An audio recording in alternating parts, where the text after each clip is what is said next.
আজ ঘুরতে যায় তো মোটামুটি ভালাই ভয় পাইছি। আসসালামু আলাইকুম, আমি প্রকৃতির বন্ধু। সকালবেলা বন্ধ বাইরিয়া দেখি আমরা ইন্দা র লাগানি শুরু হয়ে গেছে। এই ধানের সারারে কই আমরা জ্বালা, সারা যখন খেতে লাগানো হয় তখন কই রুয়া, আর রুয়া লাগানো শেষ হয়ে গেলে এইদিকে কই গুছি। আচ্ছা, এই জিনিসটারে আপনারা কি কোন? এইদিকে এই হাঁসটি দেখেন কত সুন্দর পানিতে সাঁতার কাটতাছে, এই নিয়ে আবার এক সেরা হাগার হিসতাছে। হাগারে পানি অনেক বেশি, আর নাইতে হিসার পরে কতগুলা মাছ ধরে অবশ্যই দেখাইলাম।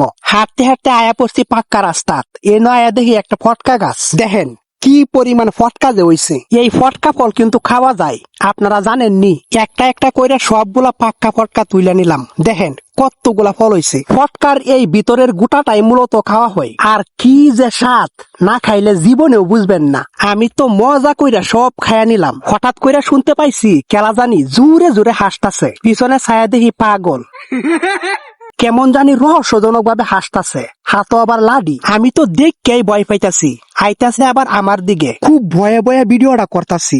আল্লাহ জানে কি যে করে। না, পাগল হইলেও স্বভাব ভালো আছে, ধীরে ধীরে যাইতাছে গা। আল্লাহ তারে সুস্থতা দান করুক। এইদিকে আবার আমার ভাই আর ভাতি যাইতাছে, তারা গেছেন মাছ মারতো। দেখেন কতগুলা ট্যাংরা মাছ পাইছে।